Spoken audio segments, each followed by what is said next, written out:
Vem pra cá, espero que você tenha conseguido mandar, falar alguma coisa boa pra alguém, respirar fundo aí se o dia tá meio pesado. É importante você buscar aliviar essas tensões.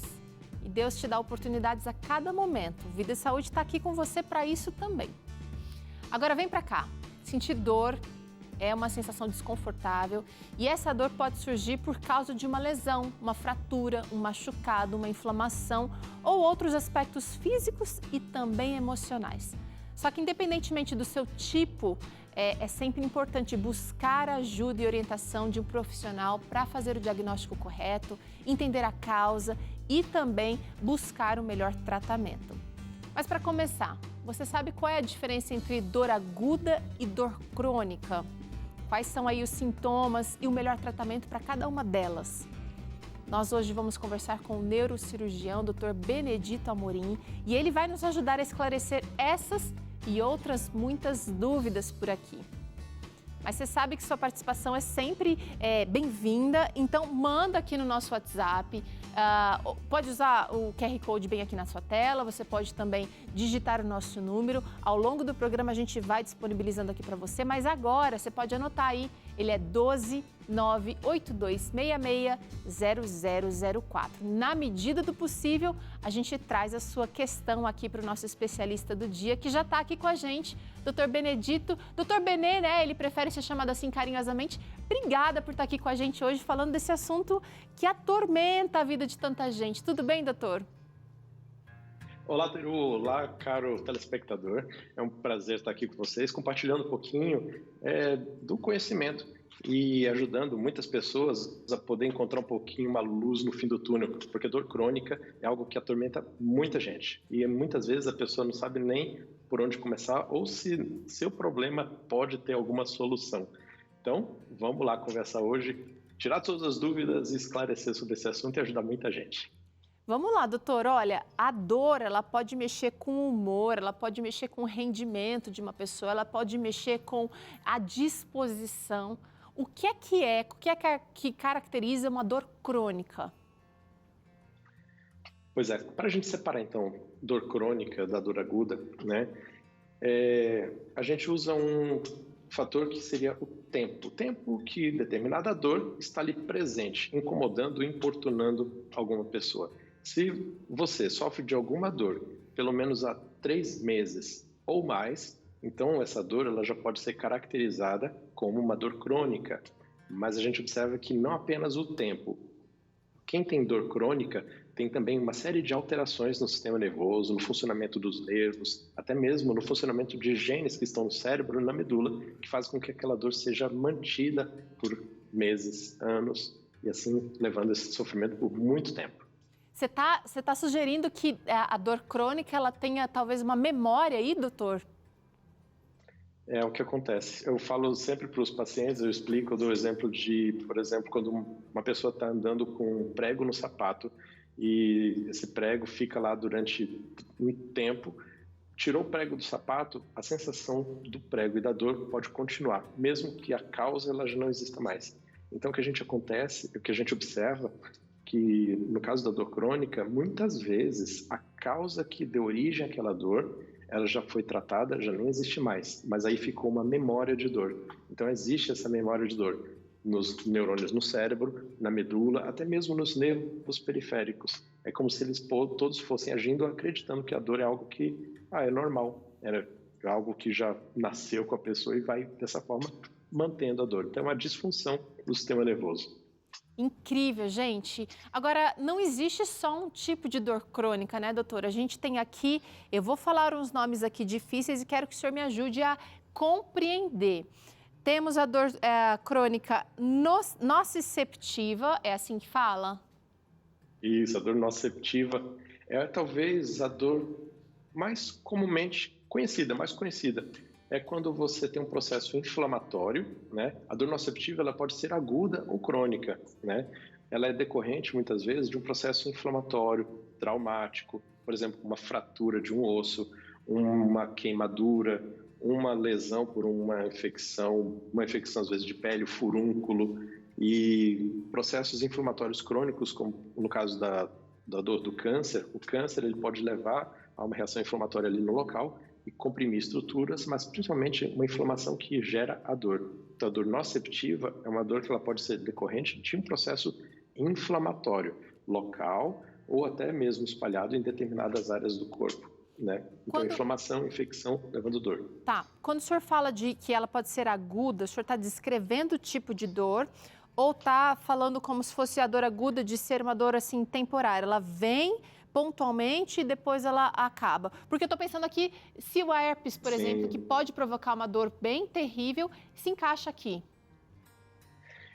No herpes é uma situação onde você tem, daquele momento onde o herpes ele aparece, que tem aquela lesão na pele, que tem um processo inflamatório local, então você tem uma componente nociceptivo naquele momento, mas depois o herpes ele cicatriza, desaparece, só que a sensação da queimadura na pele, como no caso do herpes zoster, que é um herpes mais intenso, a sensação da queimadura, da queimação, ela fica. Então, isso aí já é outro tipo de dor que a gente já vai falar, que é a dor neuropática. Então segura aí, porque a gente vai tratar de mais um tipo de dor agora, a neuropática.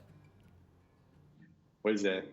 Dor neuropática é uma dor onde você tem uma lesão, uma disfunção de nervos.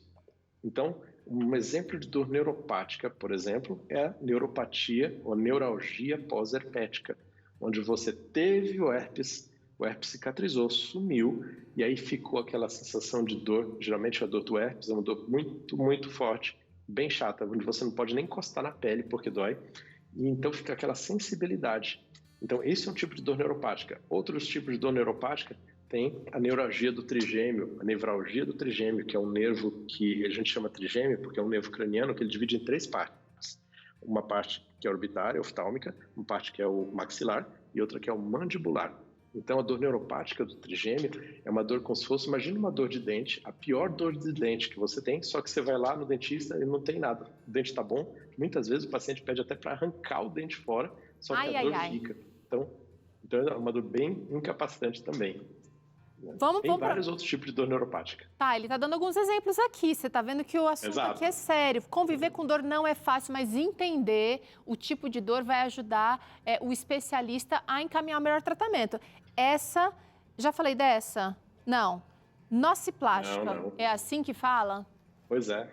Essa dor nociplástica é uma dor que ela é ela foi descrita bem recentemente, há poucos anos, e ela visa englobar um grupo de dores onde você não tem lesão do nervo, onde você não tem inflamação, ou seja, o nervo está lá bonitinho, os neurônios estão lá, mas eles estão funcionando de forma errada.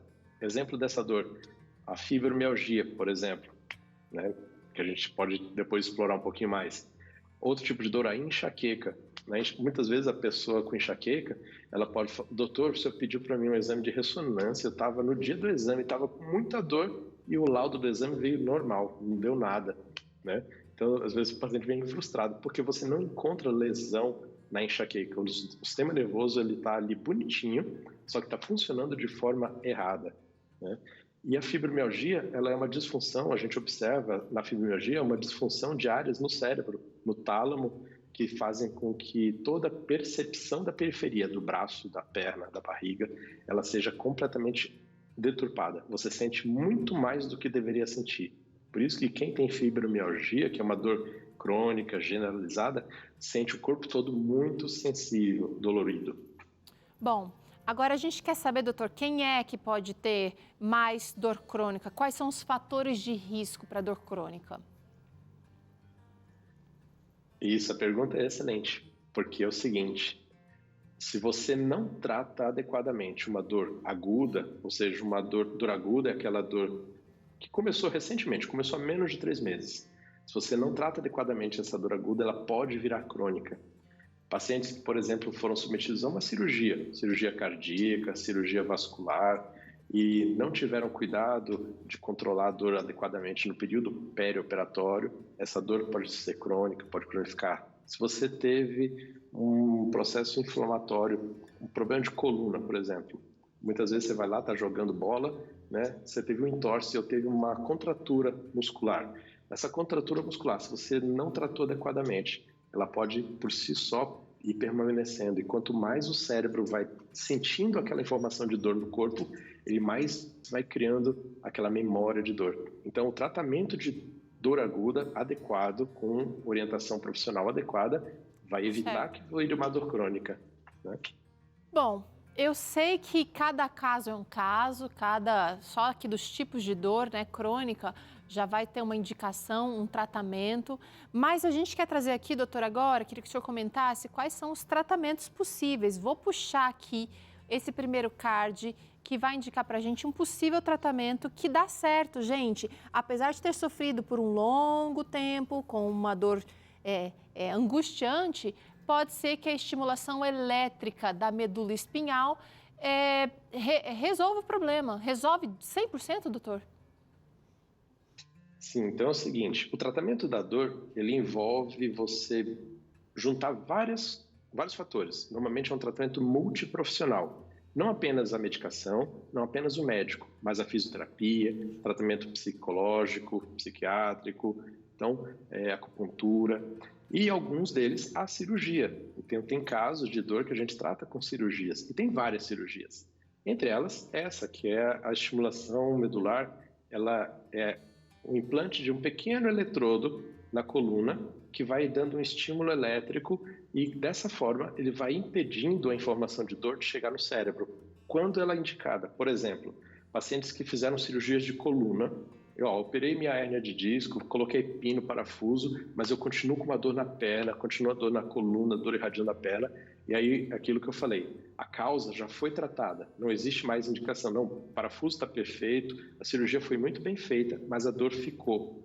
Então, casos assim, há indicação de você colocar, dentre outras indicações, o implante do eletrodo. Ele vai se beneficiar, diminuindo aquela intensidade daquela dor e melhorando a qualidade de vida. É claro que para você indicar determinados procedimentos como esse, você tem que avaliar muito bem o paciente, identificar o tipo de dor certinho e aí indicar o procedimento com maior chance de resolver o problema. Bom, muito promissora essa técnica, essa indicação, mas é claro que precisa ser discutida com o seu especialista. Agora, olha essa possibilidade aqui, a estimulação elétrica, só que agora deixa eu ver se eu consigo aproximar aqui, no córtex motor. Aí, literalmente, é coisa da nossa cabeça. A gente vai resolver isso, né, doutor? Sim. Então, esse alvo de tratamento, como córtex motor, né? O que é o córtex motor? Córtex motor é a área do cérebro responsável por comandar os movimentos do corpo. Vou dar um exemplo para a gente chegar nessa explicação. Quando o médico fala para você, faça exercício físico que vai ajudar na sua dor. Isso acontece porque quando você faz exercício físico, atividade física, ela vai produzir substâncias no cérebro que inibem a dor. São opioides endógenos, endorfinas, encefalinas que nós temos. E quando você, de forma cirúrgica, coloca um eletrodo na área do cérebro que comanda o movimento, esse estímulo elétrico, ele vai fazer a vez do exercício. Quando você pode, por exemplo, indicar tratamentos assim? Pacientes que tiveram AVC. Então, pacientes que tiveram AVC, entre outras indicações do AVC, é o que é o mais comum. Esses pacientes, eles geralmente estão acamados, não conseguem fazer exercício, e eles costumam ter uma dor neuropática que a gente chama dor central pós-AVC. E aí, quando você coloca esse eletrodo no córtex motor, você consegue, uma parte dos casos, diminuir a intensidade, diminuir o sofrimento e melhorar a qualidade de vida. Com certeza. O humor, por exemplo, nesses casos que é muito afetado, vai ter benefícios, né? Vai ter benefícios com certeza. Olha essa outra proposta aqui. É claro, gente, aqui no Vida e Saúde a gente está mostrando assim de maneira muito rápida. Vale a pena uma consulta com um especialista. Olha essa outra possibilidade aqui, gente, de implantes, de sistemas de liberação de fármacos no sistema nervoso. Ou seja, eu vou estar colocando um remedinho ali que ele vai sendo liberado automaticamente e isso vai gerar analgesia, doutor, é isso? Sim, essa também é uma outra técnica, né? Onde, através de um sistema eletrônico, medicamentos como morfina ou como baclofeno, como outras substâncias anestésicos, eles são administrados na coluna. E, por exemplo, pacientes que têm dor por câncer, então dor oncológica, como assim falamos, né? Então, muitas vezes, os pacientes com câncer, eles precisam tomar muito remédio por boca, muita morfina por boca. E isso traz muito efeito colateral. E aí, quando você administra essas medicações que ele tomaria por boca, direto ali na coluna, você diminui bastante a necessidade, a dose desses remédios, diminui o efeito colateral e ajuda no tratamento. Pacientes que têm, por exemplo, paralisia cerebral, que tem espasticidade, aquela rigidez muscular por conta de paralisia cerebral, também você tem indicação de colocar infusão de baclofeno, por exemplo, que é uma outra substância que é um relaxante muscular e dessa forma diminuir aquela espasticidade e facilitar os cuidados de higiene em casa, mobilidade, locomoção, né, os cuidados com aquele paciente. Gente, você percebeu que é sério aqui o cuidado que a ciência tem dispensado para esse tipo de problema, né, de saúde. Pesquisa, muito empenho, muita precisão para que essa dor crônica seja resolvida ou de um jeito ou de outro. Agora é o seguinte, os especialistas fazem a parte deles, vou falar de vocês, né, doutor? Mas a gente também precisa fazer a nossa parte, tanto para prevenir como para controlar a dor crônica. E a gente vai ajudar nessa construção de uma vida sem dor com descanso adequado. Eu vou trazer aqui todas as possibilidades, doutor, e depois eu queria que o senhor falasse um pouquinho sobre o impacto disso na real, aí no consultório. O equilíbrio emocional, acho que eu vou trazer para cá, vamos ver se dá certo. O equilíbrio emocional, às vezes a gente não vai conseguir fazer sozinho, vai precisar de especialista. Também uma alimentação saudável, vou trazer para cá. E assim a gente vai construindo o controle do peso, também vou trazer para cá. O gerenciamento do estresse,